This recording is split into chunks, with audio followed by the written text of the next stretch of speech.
नमस्कार, सुदन टीवी में आपका स्वागत है। मैं हूं विजय श्रीवास्तव। हमारे चैनल को सब्सक्राइब करें एवं बेल आइकन जरूर दबाएं। आज की ताजा खबर। लोकसभा में नेता प्रतिपक्ष राहुल गांधी के लिए केंद्रीय रेल राज्य मंत्री रवनीत सिंह बिट्टू ने कई टिप्पणी की। वहीं इंदौर में उत्तर प्रदेश के राज्य मंत्री रघुराज सिंह ने भी गंभीर आरोप लगाए।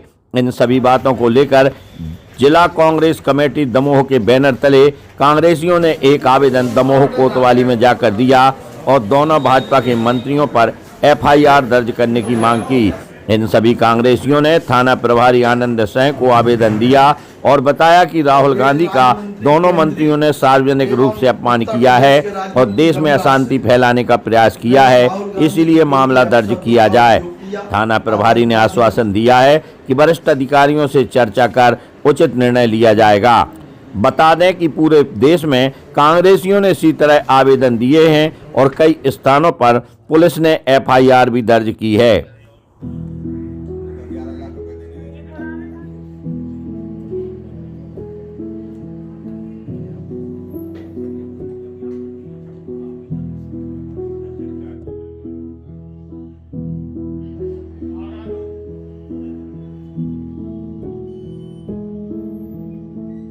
भारतीय राष्ट्रीय कांग्रेस के पूर्व अध्यक्ष, वर्तमान में नेता प्रतिपक्ष माननीय राहुल गांधी जी के लिए रवनीत सिंह राज्य मंत्री रेल केंद्रीय मंत्री एवं रघुराज सिंह यूपी सरकार के मंत्री ने अनर्गल भाषा का उपयोग किया हमारे नेता के ऊपर, उनके धर्म के ऊपर, उनकी जाति के ऊपर, उनकी पैदाइश के ऊपर। ये कहा कि ये मुस्लिम नहीं है तो फिर ये क्रिश्चियन नहीं है तो ये हिंदू नहीं है, ये इटली से आए हुए हैं, हिंदुस्तान के लुटेरे हैं और इनको यहां रहने का अधिकार नहीं है। अमर्यादित भाषा का उपयोग किया गया। इस बात को लेकर हमने रवनीत सिंह एवं रघुराज सिंह, जो एक केंद्रीय राज्य मंत्री है रेल के और दूसरे उत्तर प्रदेश सरकार में मंत्री है रघुराज सिंह, इनके खिलाफ अमर्यादित भाषा उपयोग करने का, उनकी जाति और धर्म पर अमर्यादित भाषा बोलने के लिए एफआईआर यानी रिपोर्ट के लिए हम लोग आए हैं और हमने रिपोर्ट के लिए अपनी जो बनाई हुई एफआईआर थी आवेदन के पत्र के माध्यम से उन्हें सौंपी है। टीआई साहब ने कहा है कि इसका हम संज्ञान लेंगे अपने उच्च अधिकारी और सरकारी वकील से सलाह लेकर। और हम लोग चाहते हैं कि ऐसे अमर्यादित भाषा का प्रयोग करने वाले, जिनने खड़े होकर संविधान की शपथ ली कि हमें कैसे देश चलाना, वो ऐसी भाषा का उपयोग कर रहे हैं। इस बात से दुखित होकर हम सब कांग्रेसियों ने इनके खिलाफ एफआईआर के लिए आवेदन दिया और एफआईआर होगी, ऐसी हम आशा करते हैं।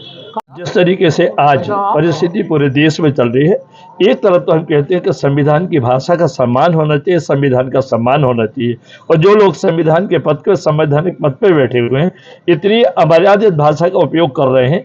अभी जैसा कि इन दोनों मंत्रियों ने, उत्तर प्रदेश के रघुराज सिंह ने और रवनीत सिंह ने जो स्टेटमेंट दिए हैं, उससे ये बात तय करने की बात हो रही है कि क्या ये इस पूरे देश में जातिगत हिंसा पैदा करना चाहते हैं, जाति और वर्ग में लड़ाई कराना चाहते हैं। कभी कांग्रेस के खिलाफ, मुसलमान के खिलाफ बोलते हैं, कभी ईसाई के खिलाफ बोलते हैं, कभी पंडित के खिलाफ बोलते हैं।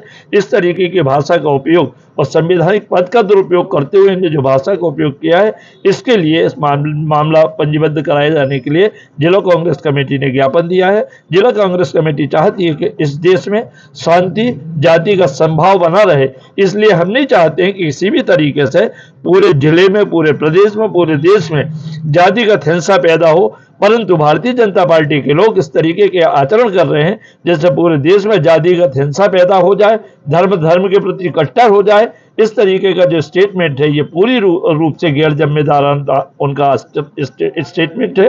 इस प्रकार से इन पर कार्रवाई की वांछा करते हुए जिला कांग्रेस कमेटी ने एक ज्ञापन दिया है और पुलिस निरीक्षक महोदय का कहना है कि हम राय लेने के बाद इस पर मामला पंजीबद्ध करेंगे, परंतु प्राइमा फेसी जो मामला बनता है उसके बारे में राय स्पष्ट है। अब बात होती है जैसे उनने कहा कि ये किसके इनके पिताजी कौन, इनके पिताजी कौन।